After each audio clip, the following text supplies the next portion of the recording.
Political scientist Samuel Huntington contended that liberalism was the greatest domestic threat to American military security.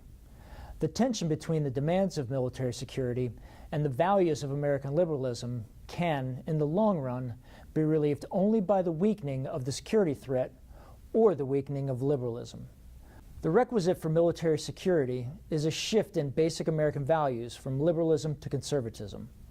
Only an environment which is sympathetically conservative will permit American military leaders to combine the political power which society thrusts upon them with the military professionalism without which society cannot endure.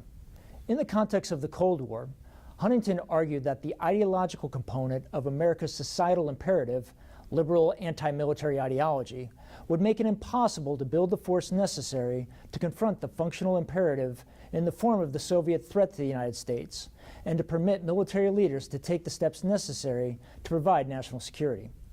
The predictive element of Huntington's theory held that, without a change in the societal imperative, the United States would never be able to build the necessary military forces necessary to confront the Soviet Union. In this slide, we have specific reasons why Huntington was afraid of liberalism as a threat to national security. Number one, liberalism was far too idealist. It was too optimistic in its perception of what was good for the American people. Secondly, liberalism promoted the individual and reinforced an individualistic perspective on the American experience.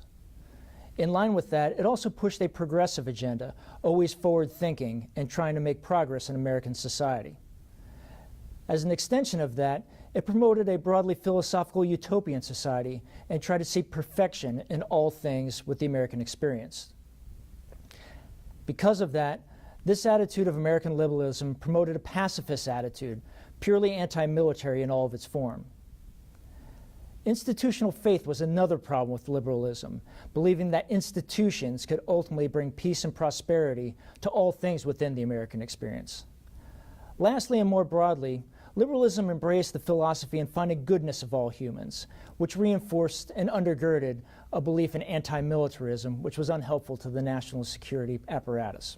The prescriptive or normative element of Huntington's theory was to suggest a way for the United States to deal with the dilemma raised by what Peter Fever called the civil-military problematique, how to address the tension between the desire for civilian control and the need for military security, or how to minimize the power of the military and make civilian control more certain without sacrificing protection against external enemies. In particular, Huntington argued that he was prescribing a means for enabling the liberal United States to effectively meet the Soviet threat without forfeiting civilian control. His prescription, which he called objective civilian control, has the virtue of simultaneously maximizing military subordination and military fighting power. Objective control guarantees the protection of civilian society from external enemies and from the military themselves.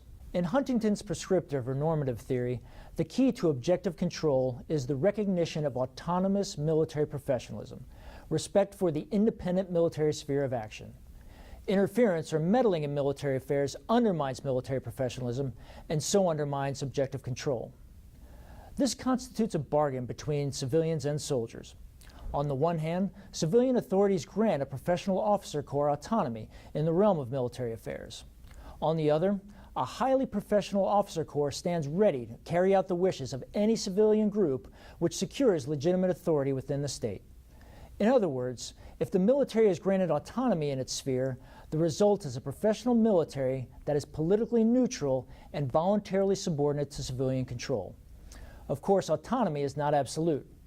Huntington argued that while the military has responsibility for operational and tactical decisions, civilians must decide matters of policy and grand strategy.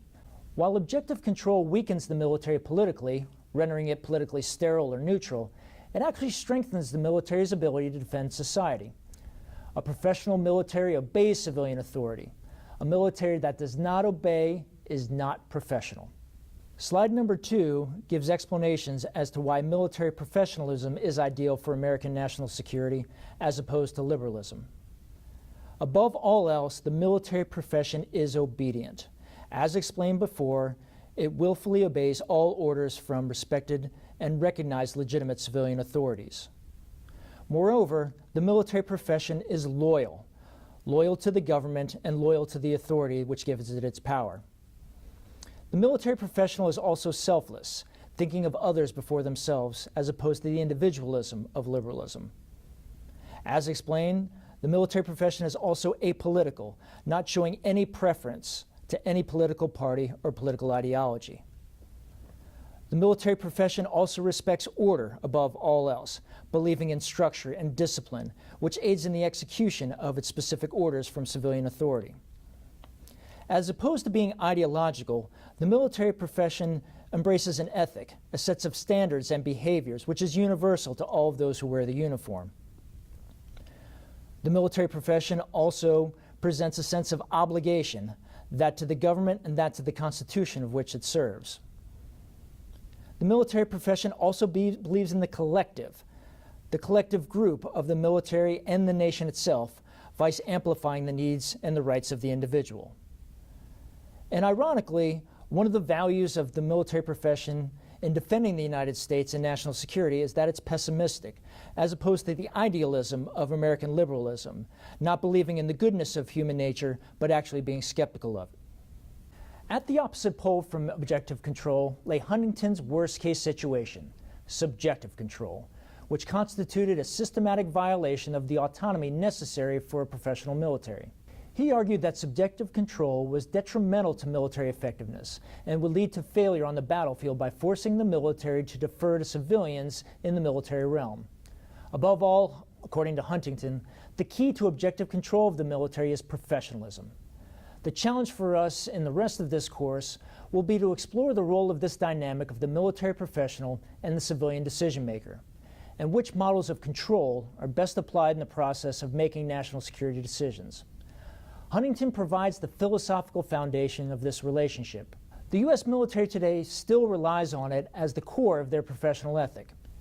Yet we will also explore how subsequent political thinkers have offered different theories and models to civil-military relations and how they apply to the ever-changing realities of conditions, both foreign and domestic. But it is very safe to declare that all of the discussions begin with Huntington and his theory, even 60 years after its publication.